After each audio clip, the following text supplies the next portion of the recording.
Good morning. Good morning, ma'am. Good morning, ma'am. Morning, ma'am. Morning, ma'am. Good morning, Good ma'am. morning, ma'am. Good Good morning, morning, ma'am. ma'am. Good morning ma'am. Prayer ചെയ്യട്ടെ. Good Prayer start morning. ചെയ്തു കേട്ടോ. Good morning Aparna ma'am. Good morning all. I am Amrita. Bind us together, God, bind us together with cords that cannot be broken. Bind us together, God, bind us together, bind us together with love. There is only one God. There is only one King. There is only one body. That is why we sing. Bind us together, God, bind us together with cords that cannot be broken. Bind us together, God, bind us together, bind us together with love. Bind us together with love. Thank you all. Thank you. Sign in ആരാണ്? Ma'am, ഞാനാണ്. പറഞ്ഞോളൂ. Good morning, ma'am, and good morning, everyone. Today, February 21, World Mother Language Day. If you talk to man in a language he understands, that goes to his head. If you talk to him in his own language, that goes to his heart by Nelson Mandela. ഒരു മനുഷ്യനോട് അയാൾക്ക് മനസ്സിലാകുന്ന ഭാഷയിൽ സംസാരിച്ചാൽ അത് അവൻ്റെ തലച്ചോറിലേക്ക് കയറും. അവൻ്റെ സ്വന്തം ഭാഷയിൽ സംസാരിച്ചാൽ അത് അവൻ്റെ ഹൃദയത്തിലേക്ക് കയറും എന്നാണ് നെൽസൺ മണ്ടേല പറയുന്നത്. എൻ്റെ ഭാഷ എൻ്റെ വീടാണ്, എൻ്റെ ആകാശമാണ്, ഞാൻ കാണുന്ന നക്ഷത്രമാണ്, എൻ്റെ ഭാഷ ഞാൻ തന്നെയാണ് എന്ന MT വാസുദേവൻ നായരുടെ വാക്യങ്ങളെ സ്മരിച്ചുകൊണ്ട് sign in by Nusrath Thrissur. Thanks all. Have a nice day and happy mother language day to all. Okay. Thought of today. Good morning, all. I am Akhila Ajayhosh. Today's thought of the day. Creativity is the key to success in the future, and primary education is where teachers can bring creativity in children at that level. അതായത് ഭാവിയിലെ വിജയത്തിലേക്കുള്ള താക്കോൽ സർഗാത്മകതയാണ്. പ്രാഥമിക വിദ്യാഭ്യാസത്തിലൂടെയാണ് അധ്യാപകർക്ക് കുട്ടികളിൽ ആ തരത്തിലുള്ള സർഗാത്മകത കൊണ്ടുവരാൻ കഴിയുന്നത്. Doctor APJ Abdul Kalam. Thank you. Okay. Today പറഞ്ഞോ ആര്യ. മറ്റേ റോഷ്നി ഹെറൻ കളറിനെ കുറിച്ച് പറയാൻ പറഞ്ഞിട്ടുണ്ട്. റോഷ്നി എന്താണ്? ഹലോ ഹെലൻ കെല്ലറിനെ കുറിച്ച് പറയാൻ ഹെലൻ കെല്ലറിനെ കുറിച്ചിട്ട് സ്റ്റോറി എഴുതിക്കൊണ്ട് വരാൻ പറഞ്ഞിട്ടുണ്ടായിരുന്നു അല്ലെ? അതെ. പ്രസന്റ് ചെയ്യട്ടെ മാം. റോഷ്നിയാണ് പ്രസന്റ് ചെയ്യണേ. Present ചെയ്തോടാടോ. Good morning, ma'am, and good morning, my dear friends. Helen Keller, early life 1880 to 1887. Helen Keller was born on June 27, 1888 in Tuscumbia, Alabama. Her parents, Arthur and Kate Keller, were overjoyed at her birth. Helen was a happy and curious child, but her life took a dramatic turn when she was just 90 months old. The fever. Helen contracted a high fever, likely scarlet fever or meningitis, which lasted for several days. When the fever broke, Helen's parents noticed that she was no longer responding to sound or reacting to visual stimuli. Deaf and blind. Helen was left deaf and blind, unable to communicate with the world around her. Her parents were hurt, broken, and struggled to find ways to connect with their daughter. Helen became frustrated and temperamental, often throwing tantrums. Annie Sullivan. In 1887, when Helen was 6 years old, her parents hired Annie Sullivan, a 20 years old graduate of the Perkins School of the Blind, to tutor Helen.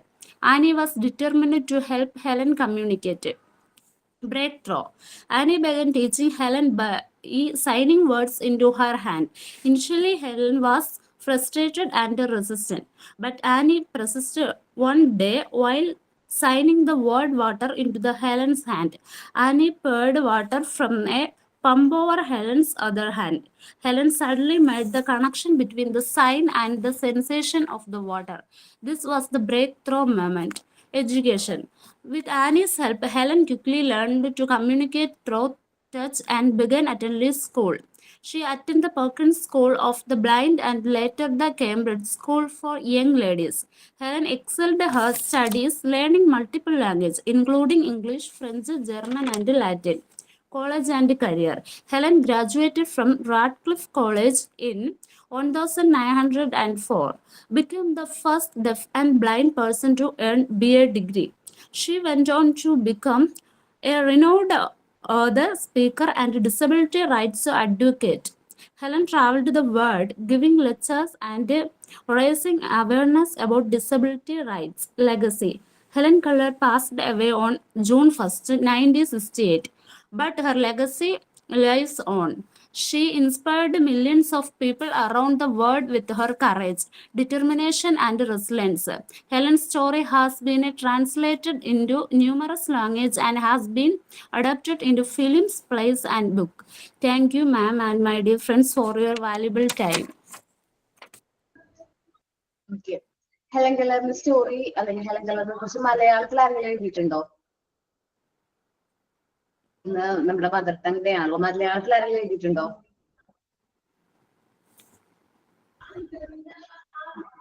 എഴുതിയില്ലെങ്കിൽ കുഴപ്പമൊന്നുമില്ല, ഞാൻ ചോദിച്ചെന്നുള്ളൂ. അതിപ്പോ വായിച്ചത് മനസ്സിലായത് മലയാളത്തില് മനസ്സിലായവർക്ക് അത് പറഞ്ഞാൽ മതിയാവില്ലേ മിസ്സേ? അതായത് മതി. ഞാൻ പറഞ്ഞാൽ മതിയോ മാം? ചുരുക്കി ഒന്ന് പറഞ്ഞാൽ മതിയോ? ഓൺവേർഡ്സിൽ പറഞ്ഞാൽ മതി. ജസ്റ്റ് ഞാൻ മലയാളത്തിൽ ആരെങ്കിലും പ്രിപ്പയർ ചെയ്തിട്ടുണ്ടെങ്കിൽ പ്രസന്റ് ചെയ്തോട്ടെ എന്ന് വിചാരിച്ച് ചോദിച്ചതാണ്. മോൾ പറഞ്ഞതൊക്കെ വ്യക്തമായിട്ട് മനസ്സിലായി. അല്ല കുഴപ്പമില്ല, നന്നായിട്ട് പ്രസന്റ് ചെയ്തിട്ടുണ്ട്. ആർക്കെങ്കിലും മനസ്സിലാവാത്തവരുണ്ടാവുമല്ലോ, അപ്പൊ അവർക്കും കൂടി ഹെൽപ്ഫുൾ ആയിക്കോട്ടെ. മോൻ ഓൺവേർഡ്സിൽ പറയാൻ പറ്റുമെങ്കിൽ പറഞ്ഞോട്ടെടാ. ഓക്കെ മാം, നല്ലപോലെ പറ്റില്ല, ഞാൻ ശ്രമിക്കാം. ഞാൻ സപ്പോർട്ട് ചെയ്യാം.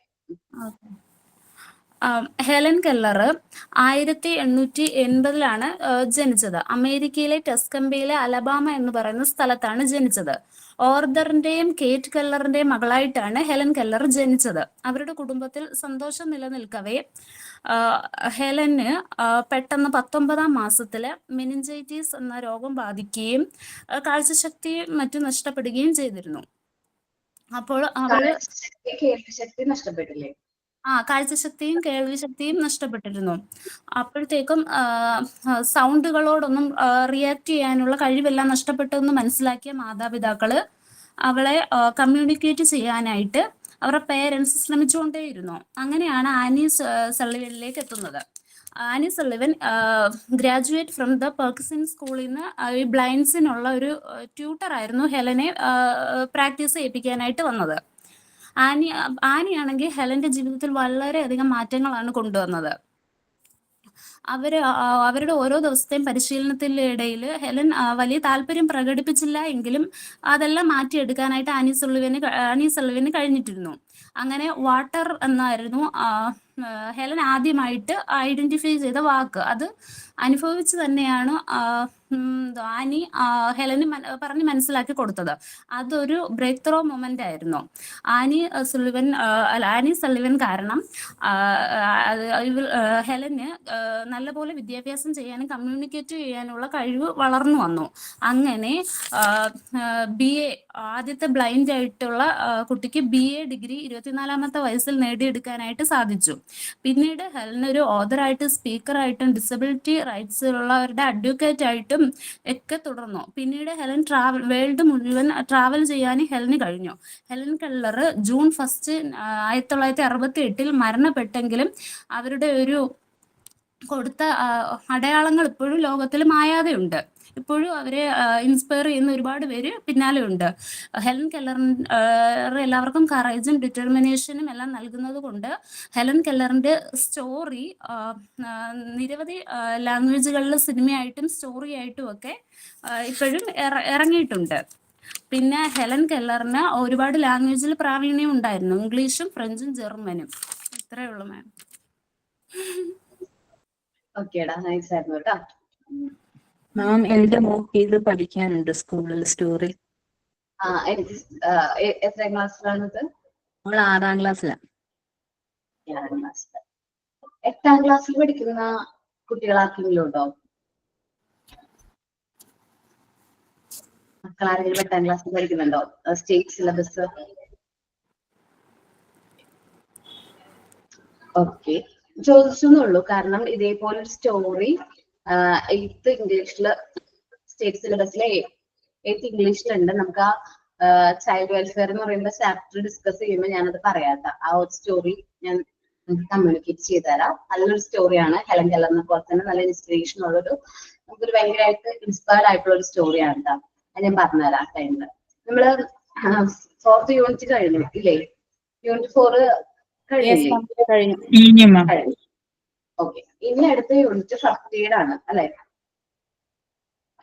ഫസ്റ്റ് എയ്ഡ് കുറച്ച് പറഞ്ഞു തന്നുണ്ട്. ഫസ്റ്റ് എയ്ഡ് ബോക്സിന്റെ എന്തൊക്കെ അടങ്ങിയിരിക്കും. പ്രിപ്പയർ ചെയ്തിട്ടുണ്ടോ? ഞാൻ പ്രിപ്പയർ ചെയ്തിട്ടുണ്ട് മാം ഫസ്റ്റ് എയ്ഡ് ബോക്സ്. അതൊന്ന് പ്രസന്റ് ചെയ്യാനായിട്ട് ഒന്ന് അറേഞ്ച് ചെയ്യോ? നെക്സ്റ്റ് ക്ലാസ്സിൽ മതിയെന്ന് പറഞ്ഞുകൊണ്ട് എടുത്ത് വെച്ചില്ല. എടുക്കട്ടെ എന്നേ? എന്നാ നെക്സ്റ്റ് ക്ലാസ് ആണ് ഞാൻ പറഞ്ഞത്. അതെ, അടുത്ത ആഴ്ച പ്രിപ്പയർ ചെയ്യാനാണ് ആഴ്ചയാണ് പറഞ്ഞതല്ലേ? ഓക്കെ ഓക്കെ, കുഴപ്പമില്ല. അതുകൊണ്ട് ചെയ്തിട്ടില്ല. നെക്സ്റ്റ് ക്ലാസ് എന്ന് പറഞ്ഞത്. ഓക്കെ, അപ്പൊ നെക്സ്റ്റ് ഫ്രൈഡേ ആയിരിക്കും പ്രസന്റ് ചെയ്യേണ്ട ഡേറ്റ് അല്ലേ? Okay, 1 minute. ഞാൻ എൻ്റെ ബുക്ക് എടുത്തിട്ട് വരാം. ജസ്റ്റ് ഒരു 1 മിനിറ്റ്, എല്ലാവരും ഒന്നും മിണ്ടാതിരിക്കണം. ഓക്കെ.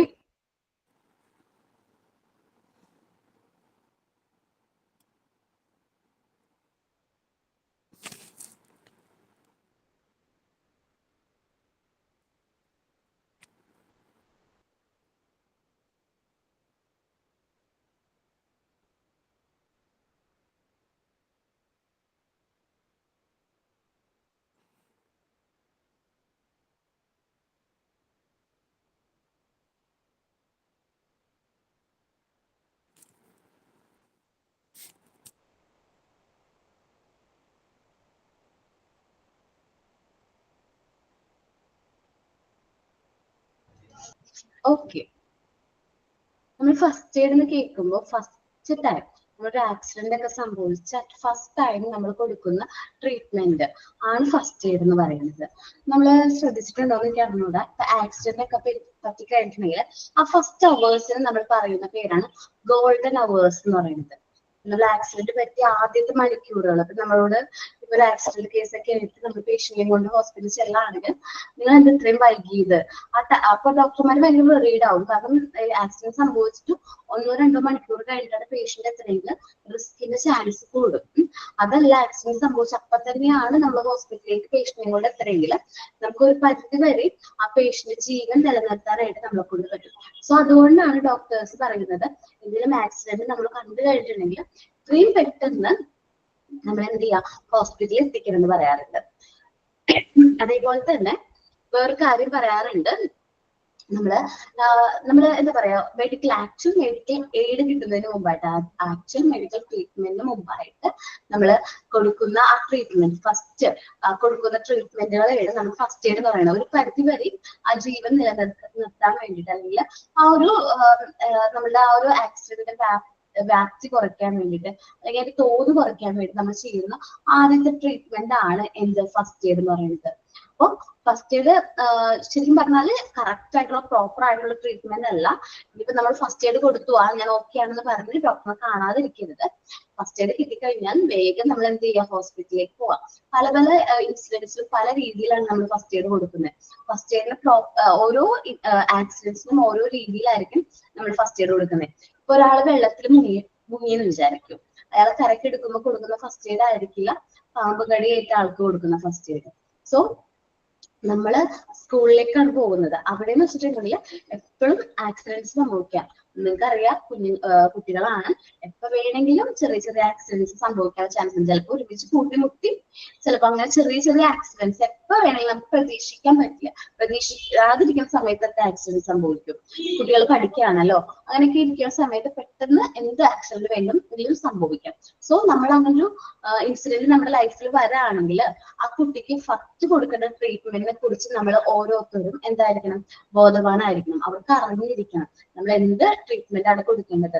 ഫസ്റ്റ് നമ്മൾ അവർക്ക് കൊടുക്കേണ്ട ട്രീറ്റ്മെന്റിനെ കുറിച്ച് വ്യക്തമായ ധാരണ ആർക്ക് വേണം, നമ്മൾക്ക് വേണം. എന്നാലാണ് നമുക്കൊരു പരിധി വരെ ആ കുട്ടിയുടെ ആ ആക്സിഡന്റിന്റെ ആ ഒരു ഇതിൽ നിന്ന് നമുക്ക് കുറച്ചെങ്കിലും സേവ് ചെയ്യാനായിട്ട് പറ്റുള്ളൂ. സോ അതിനു വേണ്ടിയിട്ടാണ് നമുക്ക് ഈ ഒരു ചാപ്റ്റർ തന്നിരിക്കുന്നത്. സോ ഫസ്റ്റ് എയ്ഡ് എന്ന ചാപ്റ്ററിലേക്ക് പോകാം. Okay,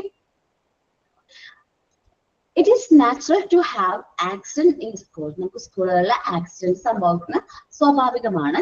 It is required that before actual medical aid can be pursued, some things has to be done to injured.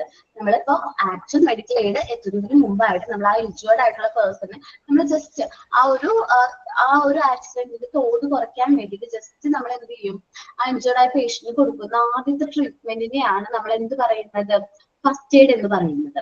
This kind of treatment is known as എന്താണ്, first aid. ഇങ്ങനത്തെ ട്രീറ്റ്മെന്റിനെയാണ് നമ്മൾ സാധാരണയായിട്ട് എന്ത് പറയുന്നത്, first aid എന്ന് പറയുന്നത്. So first aid is not proper treatment. നമ്മൾ ഇത് ചെയ്യുന്നുണ്ടോ, ശരിക്കും പ്രോപ്പർ ട്രീറ്റ്മെന്റ് ആണോ ഫസ്റ്റ് എയ്ഡ്? ഇപ്പോൾ ഞാൻ ജസ്റ്റ് ഒരു എക്സാമ്പിൾ പറയാണ്. ഇപ്പൊ ഒരു പാമ്പ് കടിയേറ്റ ആളാന്ന് വിചാരിക്കും. പാമ്പ് കടിയേറ്റ ആൾക്ക് നമ്മൾ ഫസ്റ്റ് എയ്ഡ് കൊടുത്തു, അയാൾ ഹോസ്പിറ്റലിൽ കൊണ്ടുപോകാതിരിക്കാൻ പാടുണ്ടോ?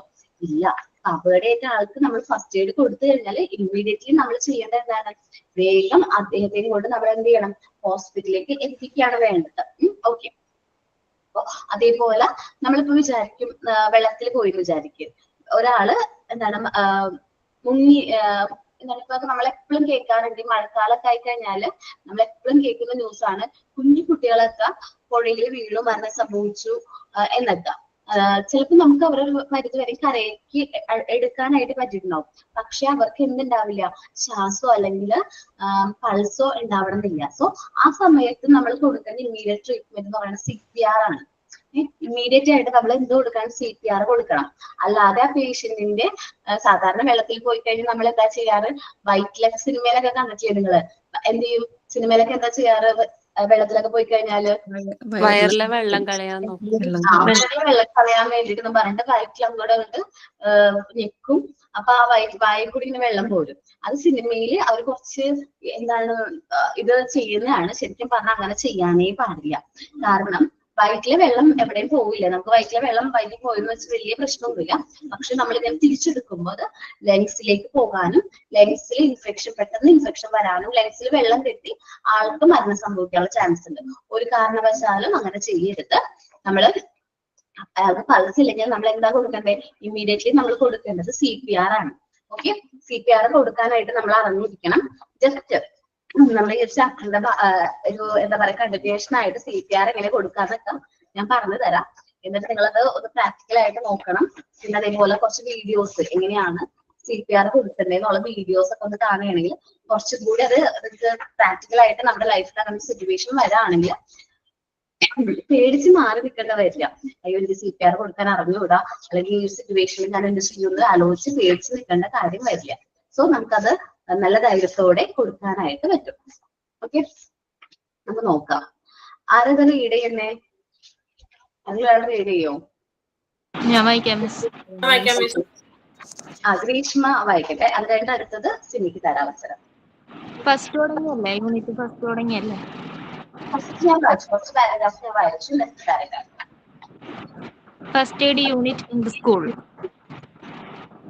Schools are expected to keep an adequate number of the first aid kits. The service of a nursing assistant should be made available. The following are essential to be included in the first aid kit. First one, cotton wool, tape, brush, roller badges, safety pin, triangular badges, needles, scissors, olive oil, tweezers, boric lint, splinter, salt, carbolic acid, sodium bicarbonate, vinegar, spoon, tincture or iodine.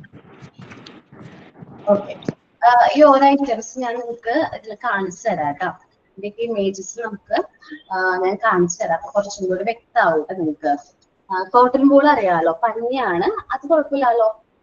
Cotton ball കുഴപ്പമില്ല. Tape എന്ന് പറയുന്നത് നമ്മളിങ്ങനെ bandage ഒക്കെ പോലെ തന്നെ use ചെയ്യുന്ന ഒരു ടേപ്പാണ്.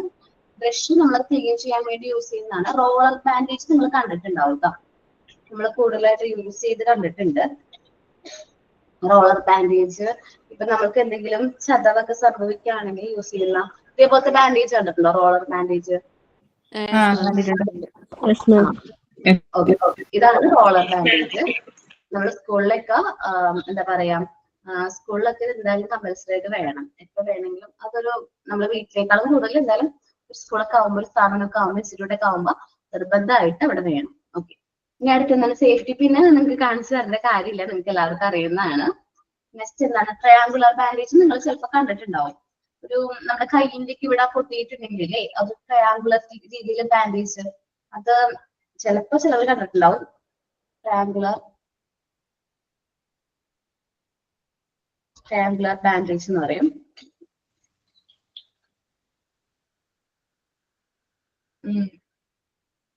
ഇത് നമ്മള് മെയിനായിട്ട് യൂസ് ചെയ്യാറുണ്ട് ട്രയാങ്കുലർ ബാൻഡേജ്.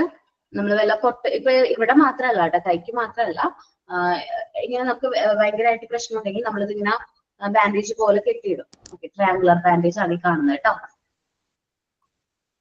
പിന്നെ നീഡിൽസ് അറിയാം, സിസേഴ്സ് അറിയാം, ഒലിവ് ഓയിൽ അറിയാം. എന്തിനാ ഒലിവ് ഓയില്? ഫസ്റ്റ് എയ്ഡ് ബോക്സിൽ ഉണ്ടാവും ഒലിവ് ഓയില്. നമുക്ക് ചെറിയൊരു തോതിലൊക്കെ പൊള്ളലൊക്കെ ഇട്ടുണ്ടെങ്കിൽ ഒലിവ് ഓയിൽ നല്ലതാന്നൊക്കെ അവിടെ പറഞ്ഞ് ഞാൻ കേട്ടിട്ടുണ്ട്. എനിക്ക് അതിനെ കുറിച്ച് ഫുൾ ഡീറ്റെയിൽസ് അറിഞ്ഞൂടാ. പിന്നെ നമ്മളിങ്ങനെ എന്തെങ്കിലും കുപ്പിച്ചിലൊക്കെ കാലം കുത്തിയിരിക്കുകയാണെങ്കിൽ അത് പിക്ക് ചെയ്യാൻ വേണ്ടിയിട്ടാണ് ഈ സംഭവം. പേസേഴ്സ് എന്ന് പറയും. നമ്മളിങ്ങനെ ചെറിയൊരു പല സൈസിലും പല രീതിയിലും പല ഷേപ്പിലും അവൈലബിൾ ആണ്. അത് ഇത് ഇങ്ങനത്തെ ഉണ്ട്. പിന്നെ എന്താ ഒരു ചെയ്യുന്ന ഇതുണ്ടോ, ശരിക്കും പറഞ്ഞാൽ ഈ രണ്ടുകൂടെ അടുപ്പിച്ചിട്ടുള്ളത് ഉണ്ട്. ഓക്കെ, പിന്നെ ഏതാണ്, പിന്നെ ബ്രോൺസ് ലിങ്ക് എന്ന് പറയുന്ന ഒരു ടൈപ്പ് ഓഫ് ബാൻഡേജ് ആണ്. ബാൻഡേജ് ആണ് ടൈപ്പ് കേട്ടോ.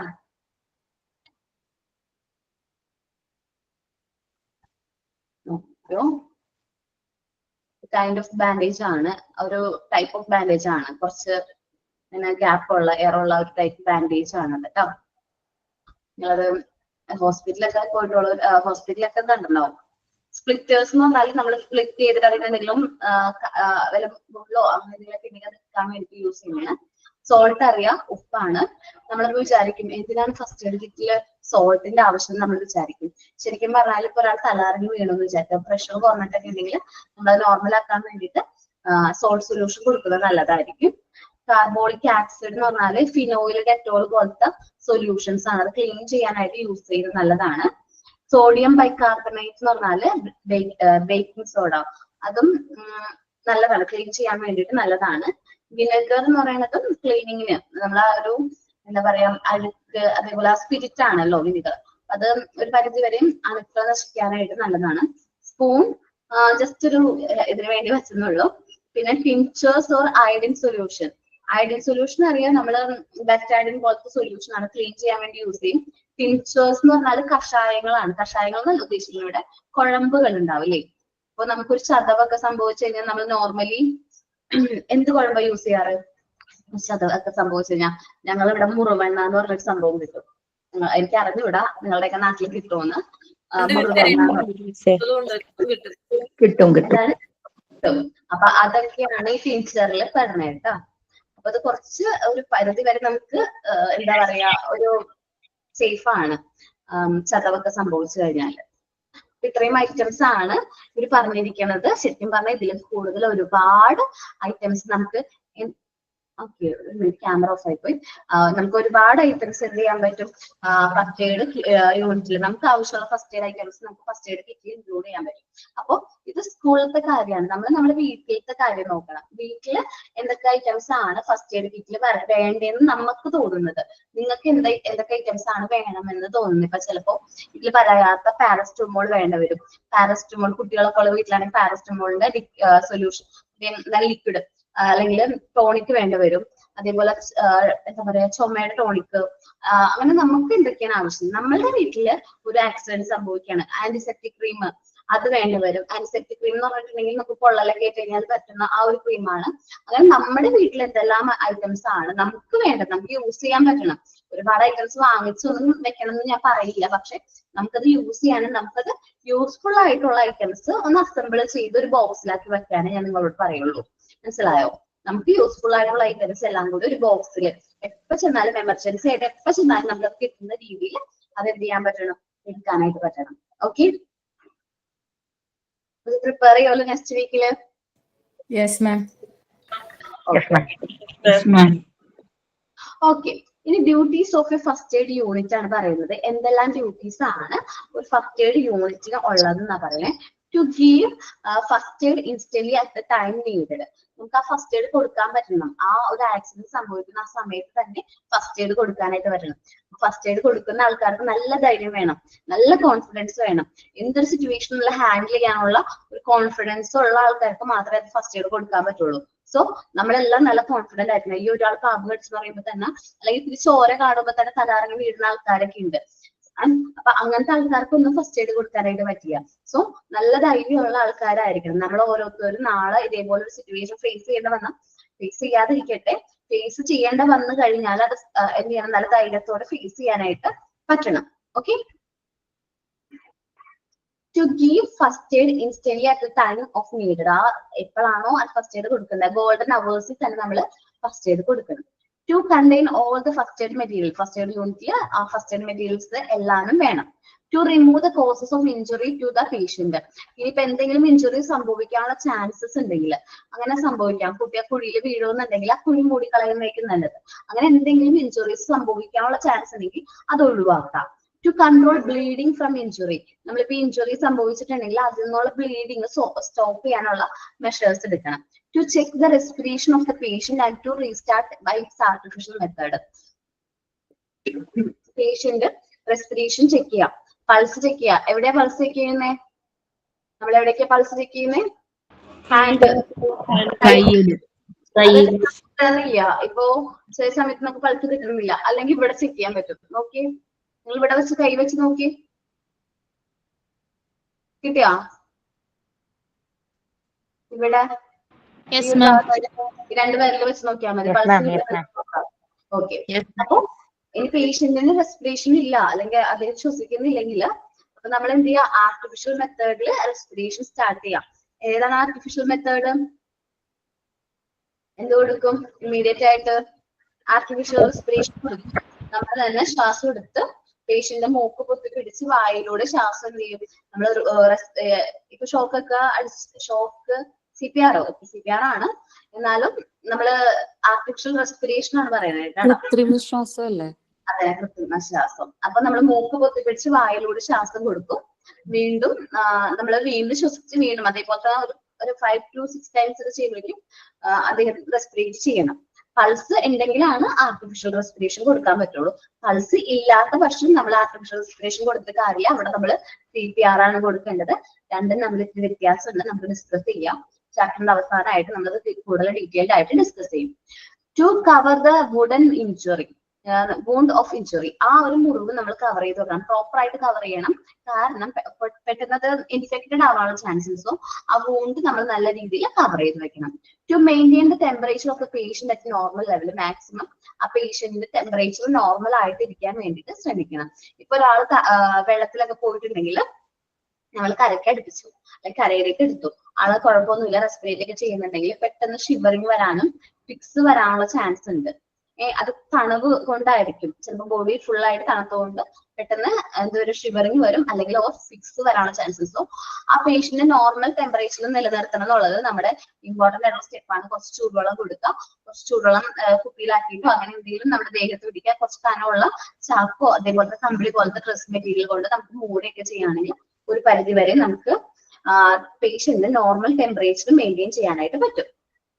Okay, duties of first aid unit ഒന്ന് വായിച്ചേ.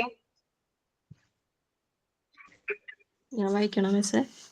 ഇല്ലടാ, ഞാൻ വായിച്ചല്ല, നിങ്ങളൊന്ന് വായിച്ചാൽ മതി.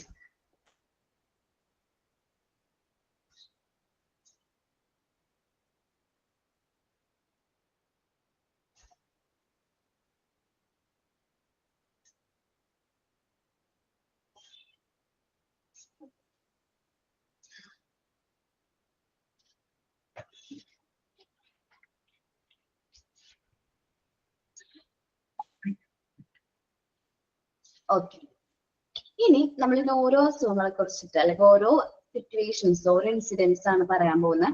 അപ്പൊ നമ്മൾ എന്തൊക്കെ ട്രീറ്റ്മെന്റ് കൊടുക്കണം എന്നാണ് പറയുന്നത് കേട്ടോ. ഫെയിന്റിങ് ആണ്. ഫെയിന്റിങ്ങിന്റെ മലയാളം അറിയോ? ബോധക്ഷയാണോ? തലകറങ്ങി വീഴൽ. നമ്മൾ മലയാളത്തിൽ പറയും തലകറക്കം സംഭവിക്കുന്നു. അത് ഫെയിന്റിങ് നമ്മള് സ്കൂളിലൊക്കെ നമ്മൾ വർക്ക് ചെയ്യാൻ തുടങ്ങി കഴിഞ്ഞാൽ നിങ്ങൾക്ക് ഒരു അസംബ്ലി ഇല്ലേ, സ്കൂൾ അസംബ്ലി ഒക്കെ വരുമ്പോൾ നമുക്ക് പെട്ടെന്ന് ഐഡന്റിഫൈ ചെയ്യാൻ പറ്റും. കാരണം 1-2 കുട്ടികൾ ഒരു അസംബ്ലിയിലൊക്കെ തലകറങ്ങി വീഴാറുണ്ട്. സോ അപ്പൊ നമ്മൾ ഫെയിന്റ് ചെയ്യുന്ന ആ ഒരാള് അല്ലെങ്കിൽ ബോധക്ഷയം സംഭവിച്ച വ്യക്തിക്ക് എന്തെല്ലാം കാര്യങ്ങളാണ് കൊടുക്കേണ്ടത്. ഫെയിന്റിങ് എങ്ങനെ സംഭവിക്കുന്നത് വെച്ചാൽ നമ്മുടെ ബോഡിയിലേക്ക് നമ്മുടെ ഹാർട്ടിൽ നിന്ന് എനഫ് ബ്ലഡ് ബ്രെയിനിലേക്ക് പമ്പ് ചെയ്യാതെ വരുമ്പോഴാണ് എന്ത് സംഭവിക്കുന്നത്? ഫെയിലിംഗ് സംഭവിക്കുന്നത്, തലകറങ്ങി വീഴുന്നത്. ചിലപ്പോ നമ്മൾ തലകറങ്ങി വീഴാന്ന് പറഞ്ഞാല് അത്ര വലിയ പ്രശ്നമൊന്നുമില്ല, ജസ്റ്റ് നമ്മളൊന്ന് അൺകോൺഷ്യസ് ആവും, പെട്ടെന്ന് തന്നെ ചിലപ്പോൾ ബോധം വരും.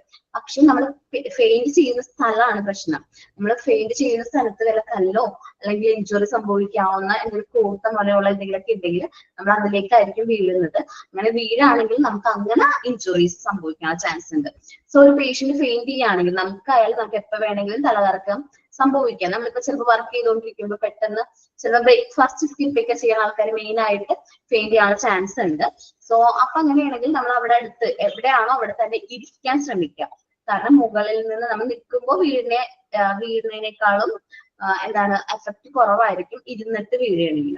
അത്രയും എഫക്റ്റ് നമുക്ക് വരുള്ളൂ. സോ ഫെയിന്റ് ചെയ്യുകയാണെങ്കിൽ നമ്മളപ്പോ ഇരിക്കാൻ ശ്രമിക്കുക. ഫെയിന്റ് ചെയ്യുകയാണെങ്കിൽ തന്നെ നമ്മൾ ആ ഒരു സിറ്റുവേഷൻ അവോയ്ഡ് ചെയ്യാൻ വേണ്ടിയിട്ട് അങ്ങനെ ചെയ്യുന്നത് നല്ലതാണ്.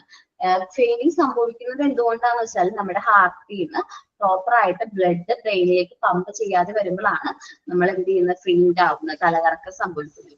ശരിക്കും നമ്മുടെ മുഖമൊക്കെ ഭയങ്കരമായിട്ട് വളരെ വെളുക്കും, ബ്ലഡ് ഇല്ലാത്ത പോലെ ആവും. നമുക്ക് ബ്രീത്തിങ്ങിന്റെ സ്പീഡ് കുറയും. പിന്നെന്താണ്, ബ്രീത്തിങ്ങിന്റെ സ്പീഡ് കുറച്ച് കുറയും. കണ്ണിൽ ഇരുട്ട് കയറുന്ന പോലെ നമ്മൾ നിങ്ങൾ ആരെങ്കിലും തലകറങ്ങി വീട്ടില്ല? ഞാൻ വീട്ടിൽ കിട്ടാം, എനിക്ക് അങ്ങനെ തോന്നിയിട്ടുണ്ട്. കണ്ണിൽ പെട്ടെന്ന് വന്ന് ഇരുട്ട് കയറുന്ന ഞാൻ 3-4 തവണ വീണിട്ടുണ്ട്. കണ്ണിൽ ഇരുട്ട് കയറിയ തലകറങ്ങി വീഴുന്നു. ആണോ? കൂട്ടുകാരൊക്കെ നേരത്തെ സ്കൂളിൽ പഠിക്കുന്ന സമയത്ത് എല്ലാരും മിക്കവരും ഒക്കെ തലകറങ്ങി വീഴും ക്ലാസ്സിലൊക്കെ, അസംബ്ലി സമയത്ത്. അപ്പൊ ഞാൻ പ്രാർത്ഥിച്ചിട്ടുണ്ട്, ദൈവമേ എനിക്കൊന്നും തലകറക്കം വരണേന്ന്. കാരണം ഇവര് പറഞ്ഞിട്ടുണ്ട് ഇങ്ങനെ ചുറ്റിനും കറങ്ങുന്ന പോലെ തോന്നും. ഓരോരുത്തരും ഓരോന്നല്ലേ പറയുന്നേ. അപ്പൊ ഞാൻ ഒരുപാട് തവണ ആഗ്രഹിച്ചിട്ടുണ്ട്, ദൈവമേ എനിക്കൊന്ന് തലകറക്കം വന്ന് ഞാനൊന്ന് വീഴണേന്ന്. പക്ഷെ അപ്പോഴൊന്നും വീണിട്ടില്ല. പക്ഷെ പ്രഗ്നന്റ് ആയിരുന്ന സമയത്ത് ഒരു ദിവസം ഞാനിങ്ങനെ റോഡിൽ നിന്ന് ചേച്ചിമാരോട് മീൻ വാങ്ങിക്കാൻ പോയെടുത്ത് റോഡിൽ നിന്ന് കാര്യം പറഞ്ഞുകൊണ്ട് നിൽക്കുന്നതിന്റെ ഇടയ്ക്ക് എനിക്ക് കണ്ണിൽ ഇരുട്ട് കയറി പെട്ടെന്ന് ഞാൻ തലകറങ്ങി വീണു. ജീവിതത്തിൽ ആദ്യമായിട്ടാണ് അന്ന് വീണത്. അതിനുശേഷം ഇപ്പൊ ഒരു 4-5 തവണ വീണിട്ടുണ്ട്. BP കൂടുതലാ മിസ്സേ. ബിപിയുടെ പ്രശ്നമായിരിക്കും. ഓക്കെ, ഞാനും ഇതേപോലെ എനിക്ക് അങ്ങനെ എപ്പോഴും തലകറക്കം സംഭവിച്ചത് ഒരു പ്രാവശ്യം സംഭവിച്ചിട്ടുണ്ടായിരുന്നു. അത് ചെറുപ്പത്തിൽ എന്ന് പറയാൻ പറ്റൂല, ഡിഗ്രിക്കൊക്കെ പഠിക്കുന്ന സമയത്താണ്. അപ്പൊ പീരീഡ്സ് ആയിരുന്നു. സോ ബ്ലഡ് ബോഡിയിൽ നിന്ന് ലോസ് ആയിക്കൊണ്ടിരിക്കുകയാണല്ലോ. അപ്പോ നമ്മുടെ ബോഡി ഭയങ്കര വീക്കായിരുന്നു. അപ്പൊ ഞാൻ നടന്നു വരാണ്, റൂട്ടിൽ ഇങ്ങനെ നടന്നു വരാണ്. സോ ഞാൻ നടന്നു വന്നിട്ടുണ്ട്. പിന്നെ അത് കഴിഞ്ഞിട്ട് ഞാൻ അവിടെ വീണ് കിടക്കാണ്. അപ്പൊ അമ്മ എന്നെ കാണാണ്ടായപ്പോ ഞാൻ ഇടവഴി തന്നെയാ വീണത്. അമ്മ എന്നെ കാണാണ്ടായി. കുറച്ചു നേരമായി കടയിൽ പോയിട്ട് വന്നില്ലല്ലോ എന്ന് വിചാരിച്ച് വന്നപ്പോ ഞാൻ അവിടെ റോട്ടിൽ കിടക്കുക. റോഡിൽ എന്ന് വെച്ചാൽ ഇടവഴിയിൽ അങ്ങനെ കിടക്കാണ്. എന്താണ്, ഞാൻ തലകറങ്ങി വീണതാണ്. അധികം നേരം ആയിട്ടില്ല, ജസ്റ്റ് ഒരു കുറച്ച് നേരത്തേക്കായിരുന്നു. പിന്നെ അവർ വന്ന് വിളിച്ചപ്പോഴേക്കും ഞാൻ പെട്ടെന്ന് എഴുന്നേറ്റ്. എനിക്ക് എന്താ സംഭവിച്ചത്? നമ്മുടെ കണ്ണിലിട്ട് കയറാൻ തോന്നിയിട്ട് പെട്ടെന്ന് നമ്മുടെ കണ്ണിലെ കാഴ്ച മങ്ങണ പോലെ തോന്നി. സോ ആ തലകറക്കം സംഭവിക്കുന്നത് എപ്പോഴാന്ന് വെച്ചിട്ടുണ്ടെങ്കിൽ നമ്മുടെ ഹാർട്ടിൽ നിന്ന് ബ്ലഡ് പ്രോപ്പർ ആയിട്ട് ബ്രെയിനിലേക്ക് എത്താതെ വരുമ്പോഴാണ് നമ്മൾ എന്ത് ചെയ്യുന്നത്? ഈ കണ്ണിൽ ഇരുട്ട് കയറുന്നത് അല്ലെങ്കിൽ തലകറക്കം സംഭവിക്കുന്നത്. ഓക്കെ, അപ്പൊ അങ്ങനെ സംഭവിക്കുമ്പോൾ നമ്മൾ എന്താ ചെയ്യേണ്ടത്? ഒരു കുട്ടി തലകറങ്ങി വീണെന്ന് പറഞ്ഞുകൊണ്ട് എല്ലാവരും ഇപ്പൊ നമ്മൾ അസംബ്ലിയൊക്കെ ആണെങ്കിൽ എല്ലാവരും കൂടി നിൽക്കൂലേ, എന്ത് പറ്റി ഒരുമിച്ച് കൂടി. ഒരിക്കലും അങ്ങനെ ചെയ്യാൻ പാടില്ല. നമ്മൾ ആ ഒരാൾക്ക് ഫ്രഷ് എയർ ശ്വസിക്കാൻ വേണ്ടിയിട്ടുള്ള ഒരു place, people should give fresh air. നമ്മൾ ഫ്രഷ് എയർ കിട്ടട്ടെ എന്ന് വിചാരിച്ച് നമ്മൾ കുറച്ച് സ്പേസ് കൊടുക്കാം. അപ്പോ അധികം ആരും ആ തലകറങ്ങിയ ആളുടെ കൂടെ തന്നെ നിൽക്കണമെന്ന് ഇല്ല. പിന്നെ എന്താ ചെയ്യേണ്ടത് വെച്ചാല് കോൾഡ് വാട്ടർ ഷുഡ് ബി. അപ്പോഴും അദ്ദേഹത്തിന് ബോധം വന്നില്ലെങ്കിൽ എന്ത് ചെയ്യാറ്? നല്ല തണുത്ത വെള്ളം മുഖത്തേക്ക് ഇങ്ങനെ തെളിച്ചു നോക്കുക. അപ്പോൾ ചിലപ്പോൾ കോൺഷ്യസ് ആവും. The patient should be made to lie with the feet raise higher than the head. നമ്മൾ പാദങ്ങൾ തലയേക്കാൾ ഉയർത്തി കിടത്താനായിട്ട് ശ്രമിക്കണം. എപ്പോഴും പാദങ്ങൾ തലയേക്കാൾ ഉയർത്തി കിടത്തണം. നമ്മൾ തല താഴ്ത്താണെങ്കിൽ പാദങ്ങൾ പൊക്കി വെക്കാനായിട്ട് ശ്രമിക്കണം. Cloth should be loose. ചിലപ്പോൾ ചിലർക്ക് ഭയങ്കര ടൈറ്റ് ആയിട്ടുള്ള ക്ലോത്ത് ഒക്കെ ആണെങ്കിൽ നമുക്കൊരു ടൈം കഴിയുമ്പോൾ അതൊരു ഇറിറ്റേഷൻ പോലെ തോന്നും. അങ്ങനെയാണെങ്കിൽ ഡ്രസ്സ് ഇപ്പൊ കുട്ടികളാണെങ്കിൽ ഷർട്ടിന്റെ ബട്ടൺസ് ഒക്കെ കുറച്ച് ഒന്ന് റിലാക്സ് ചെയ്യട്ടെ. നമ്മൾ കണ്ടിട്ടുണ്ടോ എന്ന് അറിഞ്ഞൂടാ, ചില കുട്ടികൾക്ക് ഭയങ്കര ടൈറ്റ് ആയിട്ടുള്ള യൂണിഫോം ആയിരിക്കും. ഷർട്ട് ഉണ്ടാവും, അതിന്മേലെ കോട്ട് ഉണ്ടാവും, പിന്നെ ടൈ ഉണ്ടാവും. അപ്പൊ പെട്ടെന്ന് ആ കുട്ടി തലകറങ്ങി വീഴാണെങ്കിൽ നമ്മൾ ആ ടൈ ലൂസ് ചെയ്യുക, ഷർട്ട് ബട്ടൺസ് ലൂസ് ചെയ്യുക, ജസ്റ്റ് നോർമൽ ആയിട്ട് ബ്രീത്ത് ചെയ്യാനായിട്ട് പറ്റില്ലേ. അതേപോലെ ഞാനിപ്പോ ക്ലോത്തിന്റെ കാര്യം പറഞ്ഞപ്പോഴാണ് ഞാൻ കാര്യം പറയുന്നത്. നമ്മൾ യൂണിഫോമിന്റെ കാര്യം ശ്രദ്ധിക്കണം. ഒരുപാട് ടൈറ്റ് ആയിട്ടുള്ളതും ഒരുപാട് ലൂസ് ആയിട്ടുള്ള യൂണിഫോംസ് കുട്ടികളോട് വിയർ ചെയ്യരുതെന്ന് പറയണം. ഒരുപാട് ടൈറ്റ് ആവാൻ പാടില്ല, ഒരുപാട് ലൂസ് ആവാൻ പാടില്ല. ശരിക്കും അവർക്ക് കംഫർട്ടബിൾ ആയിട്ടുള്ള രീതിയിലുള്ള മെറ്റീരിയൽസ് അല്ലെങ്കിൽ ആ ഒരു രീതിയിൽ വേണം അവർ എന്ത് ചെയ്യേണ്ടത്, ഡ്രസ്സ് വിയർ ചെയ്യേണ്ടത്. സോ ഇത്രയുമാണ് ഫെയിന്റിങ്ങിനെ കുറിച്ച് പറയാനുള്ളത്. ഇനി ബ്ലീഡിംഗ് ആണ് പറയുന്നത്. അടുത്തൊരു ഇൻഷുറിയുടെ കാര്യം പറയുന്നത് ബ്ലീഡിംഗ് ആണ്. ബ്ലീഡിംഗ് നമ്മൾ എപ്പോഴും നിങ്ങളൊക്കെ എല്ലാവരും തോന്നും ഭൂരിഭാഗം പേരും ഹൗസ് വൈഫ് ആണ്. എപ്പോഴായാലും എന്തെങ്കിലും ചെയ്യുമ്പോൾ നമ്മുടെ കൈക്കൊന്ന് മുറിവ് സംഭവിക്കാനുള്ള ചാൻസ് ഉണ്ട്. അപ്പൊ നമ്മളുടെ ബ്ലീഡിംഗ് എപ്പോഴാണ് സംഭവിക്കുന്നത് വെച്ചാല് നമ്മള് when there is some injury or cut in capillary artery vein, നമുക്ക് കാപ്പിലറിയിലോ ആർട്ടറിയിലോ വെയിനിലോ എന്തെങ്കിലും കട്ട് സംഭവിക്കുമ്പോഴാണ് ഈ ബ്ലീഡിങ് സംഭവിക്കുന്നത്. സോ ബ്ലീഡിങ് സംഭവിച്ചു കഴിഞ്ഞിട്ടുണ്ടെങ്കിൽ, ഇപ്പോ ഞാൻ എക്സാമ്പിൾ പറയാം. എന്റെ കൈക്കിലാണ് ഒരു ബ്ലീഡിങ് സംഭവിച്ചത്, ഇവിടെ ആയിട്ട് ബ്ലീഡിങ് സംഭവിച്ചു കഴിഞ്ഞാൽ ഞാൻ ഇങ്ങനെ താഴ്ത്തിയിടാണ്, കൈ ഹോസ്പിറ്റലിൽ എത്ര വരെയും ഞാൻ ഇങ്ങനെ താഴ്ത്തിയിടാണെങ്കിൽ ആ ബ്ലഡ് എന്റെ ബോഡിയിലെ എന്താ പറയുക ഒരു 50% ഓഫ് ബ്ലഡും ഇതിൽ കൂടെ ഭയങ്കര സ്പീഡ്, നമുക്കറിയാം ഇവിടുത്തെ വെയിനൊക്കെ ഭയങ്കര സ്പീഡാണ്. സോ ബ്ലഡ് ലോസ് ആവാനുള്ള ചാൻസ് ഉണ്ട്. ഞാൻ പെട്ടെന്ന് തന്നെ ബോധം നഷ്ടപ്പെട്ടു പോകാനുള്ള ചാൻസ് ഒക്കെ ഉണ്ട്. സോ ഒരിക്കലും നമ്മൾ ബ്ലീഡിങ് സംഭവിച്ചു കഴിഞ്ഞാൽ താഴത്തേക്ക് ഇടരുത്. നമ്മൾ എന്ത് ചെയ്യണം, ഉയർത്തിപ്പിടിക്കണം. സോ ഇവിടെയാണ് എനിക്ക് ബ്ലീഡിങ് സംഭവിക്കണമെങ്കിൽ സോ ഞാൻ ഇങ്ങനെ പിടിക്കണം. എനിക്ക് ഇങ്ങനെ ഉയർത്തിപ്പിടിക്കുമ്പോൾ കുറച്ച് ബ്ലഡ് പോകും, എന്നാലും കുറച്ചേ പോകുള്ളൂ. നമ്മൾ താത്തി പിടിക്കുമ്പോൾ അവർക്ക് ആ ഫ്ലോ നല്ല സ്പീഡിലായിരിക്കും, ബ്ലഡ് ഒരുപാട് നഷ്ടപ്പെട്ടു പോകാനുള്ള ചാൻസ് ഉണ്ടാവും. So injured part should be up its original position. നമ്മൾ ഒറിജിനൽ പൊസിഷനേക്കാളും കുറച്ചും കൂടി ഉയർത്തി വെക്കുന്നത് നല്ലതായിരിക്കും. Skin should be readjusted and wash with cold water. നമുക്കറിയാം ഇഞ്ചുറീസ് എങ്ങനെയൊക്കെ സംഭവിക്കാന്ന് പറയാൻ പറ്റില്ല. അപ്പൊ നല്ല രീതിയിൽ നമ്മൾ പറഞ്ഞിട്ടുണ്ടായിരുന്നു ലാസ്റ്റ് ക്ലാസ്സിൽ, ഇഞ്ചുറീസിലൂടെ വരുന്ന ഒരു അസുഖം ഉണ്ടല്ലോ, ഏതാണത്? അപ്പൊ നമ്മൾ എന്ത് ചെയ്യുന്നത്, കാലുമൊക്കെയാണ് ഒരു മുറിവ് സംഭവിക്കണമെങ്കിൽ നല്ല രീതിയിൽ അത് വാഷ് ചെയ്ത് നല്ല സോപ്പ് വെള്ളം ഉപയോഗിച്ച് നല്ല പ്യൂർ ആയിട്ടുള്ള വാട്ടർ ഉപയോഗിച്ച് നല്ല രീതിയിൽ അത് വാഷ് ചെയ്യണം. കാരണം ടെറ്റനസിന്റെ വൈറസ് ഒക്കെ കയറാനുള്ള ചാൻസ് ഉണ്ട്. ഇനി നമ്മൾ കാലുമൊക്കെ ആണെങ്കിൽ ഇമ്മ്യൂണിറ്റി ട്രീറ്റ് എടുക്കുന്നത് നല്ലതായിരിക്കും. പിന്നെ ടിnctures or iodine should be applied and bandaged tightly. ടിnctures എന്ന് ഉദ്ദേശിക്കുന്നത് ഇവിടെ നമ്മള് എന്താ പറയാ, അയഡിൻ സൊല്യൂഷൻ ഒക്കെ ഉണ്ടല്ലോ, അയഡിന്റെ സൊല്യൂഷൻ, അതേപോലെ തന്നെ പെർറ്റാഡിൻ പോലത്തെ സൊല്യൂഷൻസ് യൂസ് ചെയ്യുക. പിന്നെ നല്ല രീതിയിൽ ബാൻഡേജ് ചെയ്യുന്നതും നല്ലതായിരിക്കും. ഒരു പരിധി വരെ ബ്ലീഡിങ് നമുക്ക് കൺട്രോൾ ചെയ്യാനായിട്ട് പറ്റും. ബ്ലീഡിങ് സംഭവിക്കുന്നത് നമ്മളുടെ വെയിനിലോ ആർട്ടറിയിലോ കാപ്പിലറിയിലോ നമുക്ക് ചെറിയൊരു മുറിവ് സംഭവിക്കുമ്പോഴാണ് നമുക്ക് എന്ത് വരുന്നത്, ബ്ലീഡിങ് കൂടുതലായിട്ട് വരുന്നത്. സോ ചെയ്യേണ്ട കാര്യം എന്ന് വെച്ചിട്ടുണ്ടെങ്കിൽ നമ്മൾ ഒറിജിനൽ പൊസിഷനിൽ നിന്നും നമ്മളുടെ ഇപ്പോ കൈയാണ് മുറിവ് സംഭവിച്ചിട്ടുണ്ടെങ്കിൽ, ഇപ്പൊ നമ്മൾ കൈ ഇവിടെ മുറിഞ്ഞു വിചാരിക്കുക. സോ ഇതിങ്ങനെ താത്തി വെക്കരുത്, മേലേക്ക് വെക്കുക. ഇവിടെ ഇപ്പോ ഇങ്ങനെ കുറച്ച് ബ്ലഡ് എന്താവുള്ളൂ, പോകുള്ളൂ. അതേപോലെ തന്നെ നല്ല രീതിയിൽ വാഷ് ചെയ്യുക. നന്നായിട്ട് നല്ല വെള്ളത്തിൽ വാഷ് ചെയ്ത് നല്ല സോപ്പൊക്കെ യൂസ് ചെയ്ത് വാഷ് ചെയ്യും. കാരണം എന്താണ്, നമ്മളപ്പോ ആലോചിക്കണം, ചെറിയൊരു മുറിവിൽ കൂടെ ഒരു അപകടകാരിയായ ജേം നമ്മുടെ ശരീരത്തിലേക്ക് അറ്റാക്ക് ചെയ്യാൻ വേണ്ടി നിൽക്കുന്നുണ്ട്. സോ അതുപോലെ ചെയ്യാൻ നല്ല രീതിയിൽ ബാൻഡേജ് ചെയ്യേണ്ട ആവശ്യമുണ്ട്. സോ ഫെയിന്റിങ്ങും ആടാ. ഈ ചെറിയ ബ്ലീഡിങ് കൈയെല്ലാം മുറിയുന്നില്ല ചെറുങ്ങനെ, അതില് ടെർമറിക് പൗഡർ വെച്ചാല് നല്ലതാന്ന് പറയുന്നുണ്ട്, ശരിയാണോ? എനിക്ക് അത്രയ്ക്കും ഇതില്ല, കുഴപ്പമില്ല. മഞ്ഞപ്പൊടി അല്ലേ, ചിലപ്പോ നല്ലതായിരിക്കും. ഇവിടുന്ന് എന്റെ കൈയൊക്കെ മുറിയുമ്പോ ഉമ്മ പറയും മഞ്ഞപ്പൊടി വെക്ക്, അപ്പൊ വേഗം പോകും പറയും. പക്ഷെ ഇന്നത്തെ മഞ്ഞപ്പൊടിയിൽ നിറച്ച് മായം ഉണ്ടോ? പക്ഷേ പഴയ മഞ്ഞപ്പൊടി ഒക്കെ ഓക്കെയാണ്. അല്ല, ഇത് ഞങ്ങളൊക്കെ ഇവിടുന്ന് ഉണക്കി പൊടിക്കുന്ന മഞ്ഞാണ്, നാച്ചുറൽ അല്ലേ, കുഴപ്പമുണ്ടാവില്ല. അത് ശരിയാന്ന് പറയുന്നുണ്ട് കേട്ടാ, അതൊരു ആന്റിസെപ്റ്റിക് ആന്ന് പറയുന്നുണ്ട്. ആൻസെറ്റിക് ആണ്. പക്ഷെ ഇല്ലടെ ഇന്നത്തെ മഞ്ഞപ്പൊടിയിൽ കുറച്ചെങ്കിലും ഈ മുളക് പൊടിയുടെ കുറച്ച് ആ ഒരു എരിവ് ഉണ്ടാവാറുണ്ട്. അപ്പൊ നമ്മൾ കടയിൽ നിന്നൊക്കെ വാങ്ങിക്കുന്ന മഞ്ഞപ്പൊടി അത്ര പ്യുവർ ആണെന്ന് പറയാൻ പറ്റില്ല. നിങ്ങൾ മഞ്ഞപ്പൊടി ഉണക്കിയാണല്ലോ പൊടിക്കുന്നത്, അത് നല്ലതാണ്, പ്യുവർ ആണല്ലോ, അതൊരു പരിധിവരെ നല്ലതാണ്. പിന്നെ അതേപോലെ എന്താ പറയാ, നമ്മള് തുളസി ഇല വെക്കും, ഇങ്ങനെ തുളസിയുടെ നീരെടുത്തിട്ട് അത് കയ്യിൽ മുറിവ് സംഭവിച്ച വെക്കും. പിന്നെ ഏതൊക്കെയാ വെക്കുക അങ്ങനെ ചെറിയ എന്താണ് കരവാൽസം വെക്കും. കോഫി പൗഡർ വെക്കും. കരവാൽസം അതെന്തുവാ? മറ്റേ വേദനയൊക്കെ വരുമ്പോ ഒരു മഞ്ഞ കളർ പൂവുണ്ടല്ലോ, അത് വെക്കുമായിരുന്നില്ലേ പണ്ടൊക്കെ? അറിഞ്ഞൂടാടാ.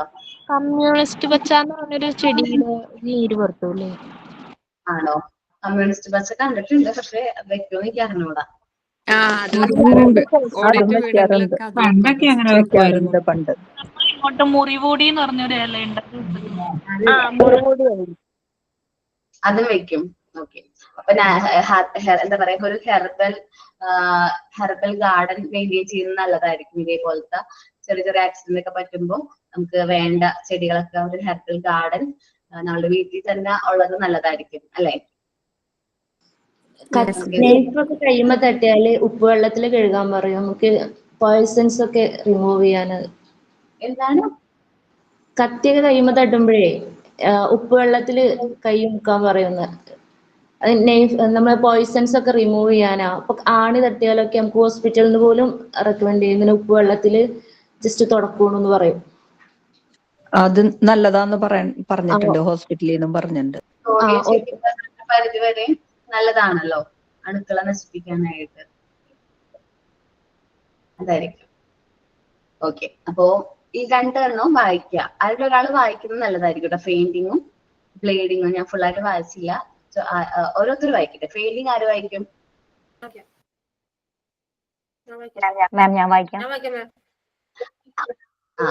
ലിൻസി ബ്ലീഡിങ് വായിക്കി, ആര്യ ഫെയിന്റിങ് വായിക്കും. Fainting. When the brain does not get enough blood and the heart does not function properly, a person may faint. Sometimes severe pain or injury can also be cause for fainting. The face will become paling. The speed of breathing will be decreased. Treatment. People should be given fresh air. Cold water should be sprinkled on the face. Patient should be made to lie with feet raised higher than the head. Clothes should be loose. ഫെയിനിങ് എല്ലാവർക്കും മനസ്സിലായോ? Yes, ma'am. Okay. അടുത്ത bleeding കേട്ടാ. Bleeding when there is some injury or cut in the capillary artery or vein, there will be bleeding. Treatment. The injured part should be up above its original position. Skin should be adjusted and washed with cold water. Last tincture or iodine. Tincture or iodine should be applied and bandaged rightly. Okay. ഇനി next ആണ് snake beating. അപ്പോ സ്നേക്കിനെ കുറിച്ച് പറയുമ്പോ എല്ലാ സ്നേക്കും poisonous snake ആണോ? അല്ല. അല്ല, poisonous snake അല്ല. സോ നമ്മളത് ഐഡന്റിഫൈ ചെയ്യണം, ഏത് സ്നേക്ക് ആണ് പോയിസണസ് സ്നേക്ക് എന്ന് നമ്മൾ ഐഡന്റിഫൈ ചെയ്യേണ്ട ഇമ്പോർട്ടന്റ് ആയിട്ടുള്ള ഒരു കാര്യമാണ്. സോ നമ്മളത് എങ്ങനെ ഐഡന്റിഫൈ ചെയ്യും? ഇപ്പൊ പാമ്പിനെ കാണാണ്ട് എങ്ങനെയാണ് അത് പോയിസണസ് ആണോ അല്ലേ എന്ന് നമ്മൾ ഐഡന്റിഫൈ ചെയ്യാം? നമ്മളത് ബീറ്റ് നോക്കിയിട്ടാണ്.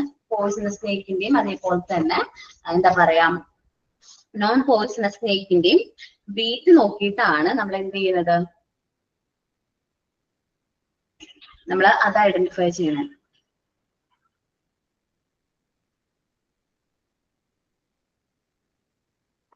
ആ കടിച്ച പാട് അത് നോക്കിയിട്ടാണ്. അവിടെ കളർ ചേഞ്ച് വരത്തില്ലേ പോയിസൺസ് ഉള്ളിടത്താണെങ്കിൽ? അല്ലെങ്കിൽ ബ്ലൂ കളർ പറയാറുണ്ട്.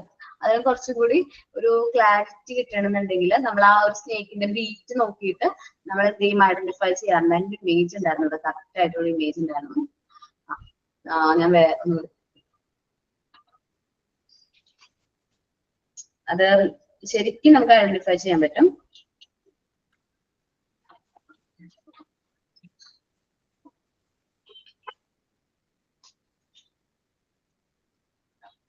അവർ ആ ബീറ്റ് കറക്റ്റ് നോക്കിയിട്ട് നമുക്ക് ഐഡന്റിഫൈ ചെയ്യാനായിട്ട് പറ്റും.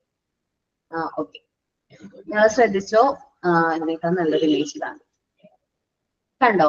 ഇത് നോൺ പോയിസണസ്, സ്നേക്ക് ആണ്.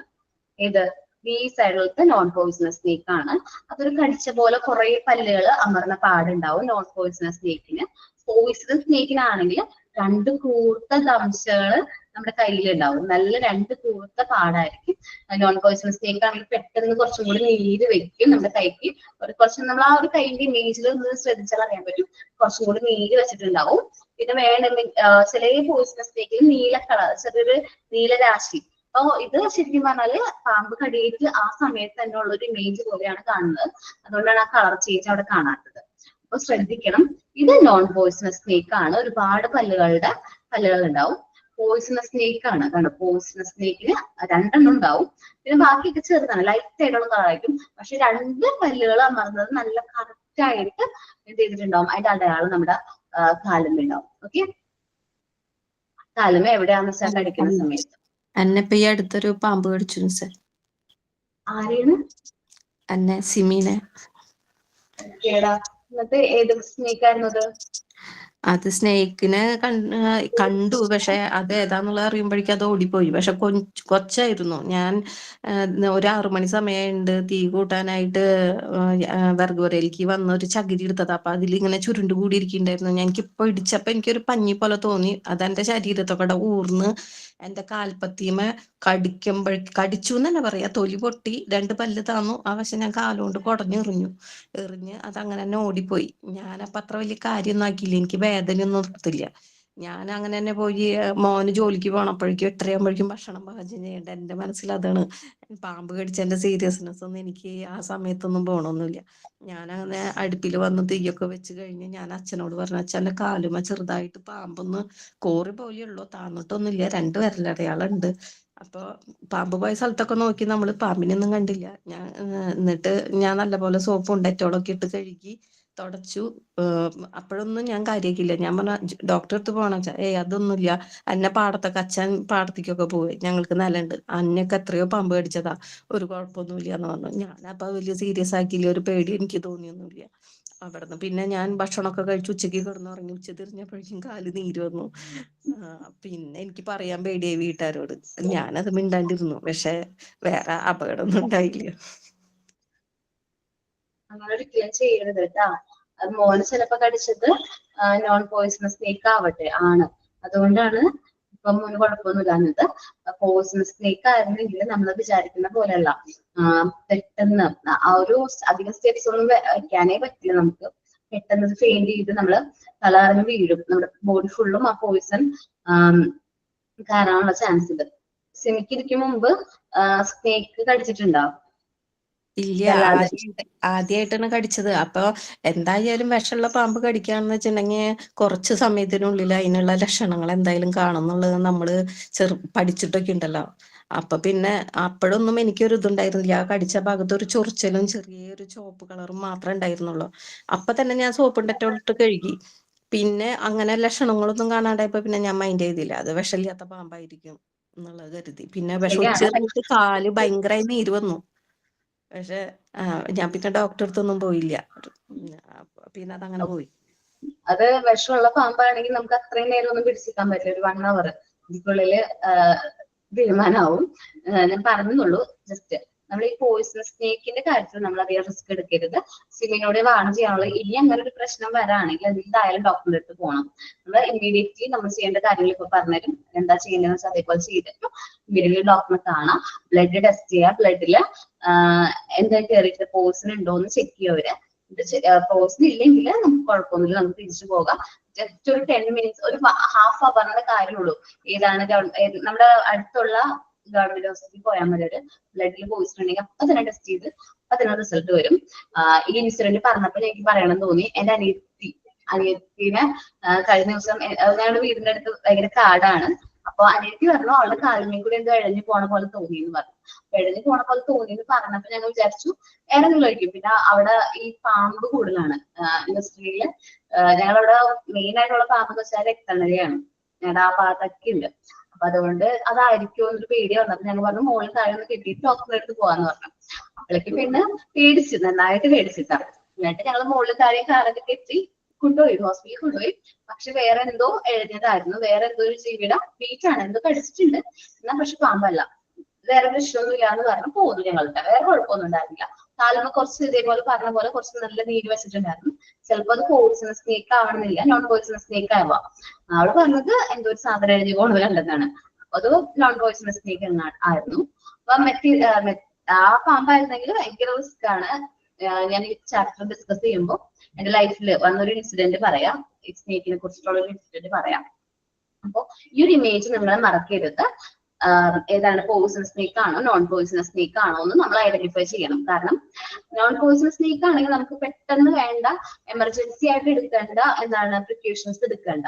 പക്ഷെ പോയിസണസ് സ്നേക്ക് ആണെങ്കിൽ നമ്മൾ എമർജൻസി ആയിട്ട് പ്രിക്കോഷൻസ് എടുക്കണം.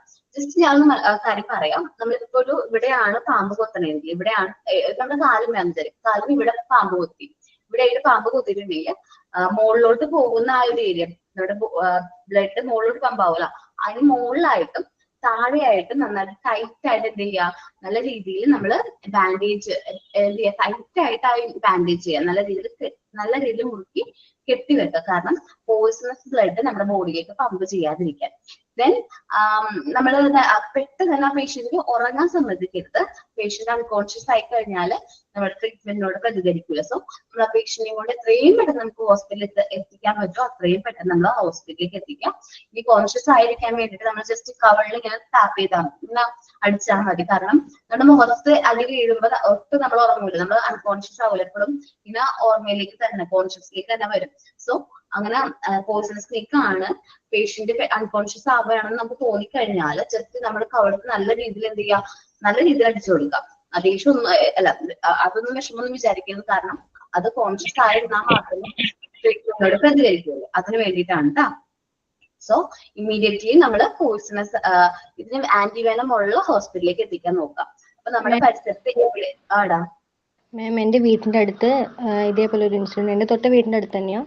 അപ്പോൾ ഈ വേനൽക്കാലം ആകുമ്പം അവർ അച്ഛനും അമ്മയും ഒരു കുഞ്ഞുവാവിയും ഒരു മോനും ഉണ്ടായിരുന്നു. മോൻ ഭയങ്കര ആക്റ്റീവായിരുന്നു, ഒരു 4 വയസ്സൊക്കെ ഉള്ളൊരു മോന്. അപ്പം വേനൽക്കാലം ആയപ്പം അമ്മയും കുഞ്ഞുവാവിയും കൂടെ കട്ടിൽ കിടന്നു. ഈ മോനും അച്ഛനും കൂടെ താഴെ ചൂട് കൊണ്ട് നിലത്ത് കിടന്നു.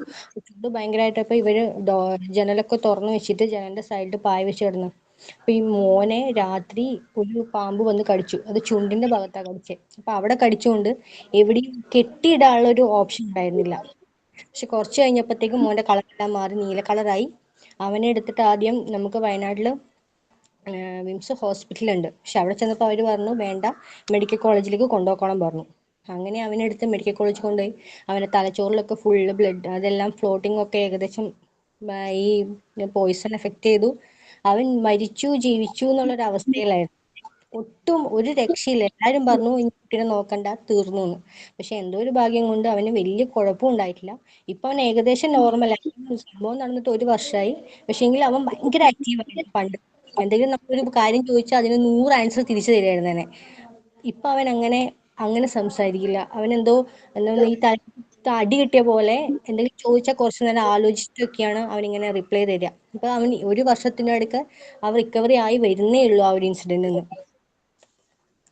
ഓക്കേടാ, എന്തായാലും ജീവൻ രക്ഷപ്പെട്ടല്ലാണ്. കാരണം അങ്ങനെ സംഭവിക്കാനായിട്ട് ചാൻസ് വളരെ കുറവാണ്. പ്രത്യേകിച്ച് ചുണ്ടത്തൊക്കെ കടിച്ചു എന്ന് പറയുമ്പോൾ ബ്രെയിനിലേക്ക് എത്രയും ബ്രെയിനിനെ അത് എഫക്ട് ചെയ്യും, പെട്ടെന്ന് ബ്രെയിൻ എഫക്ട് ചെയ്യും. അപ്പൊ അത് പെട്ടെന്ന് ബ്രെയിൻ ഇൻഫെക്റ്റഡ് ഒക്കെ ആയിട്ടുണ്ടാവും. അല്ലെങ്കിൽ നമ്മളിപ്പോ തിങ്ക് ചെയ്യുന്ന ആ ഒരു അവിടെ വല്ല എന്തെങ്കിലും ഇൻഫെക്ഷനോ അങ്ങനെ എന്തെങ്കിലും സംഭവിച്ചിട്ടുണ്ടാവും. അതാണ് ആള് ഭയങ്കര സ്ലോ ആയെന്ന് പറയണത്.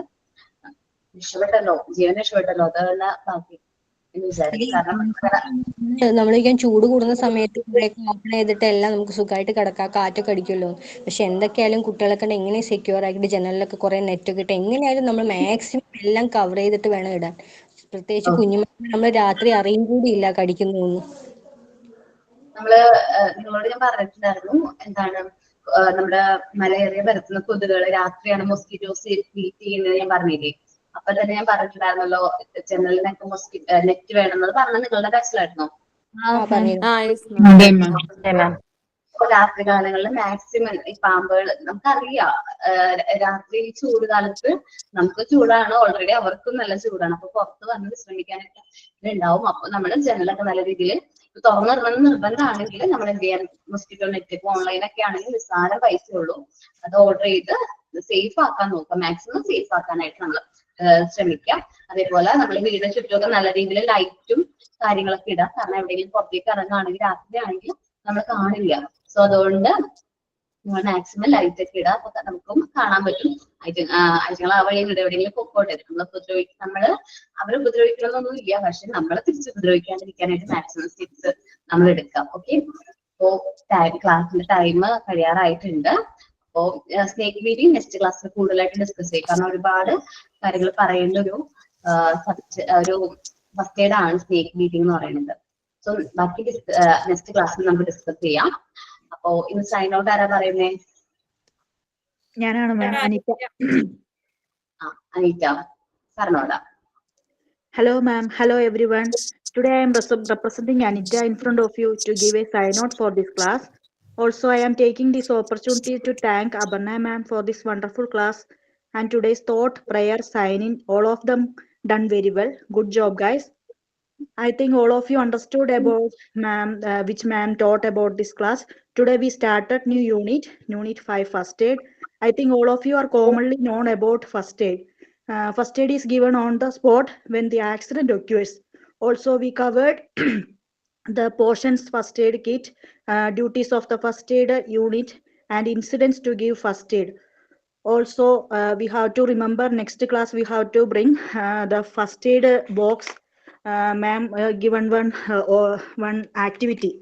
Okay, so as I am here representing, I would like to share a good habit song for us winding up from this class.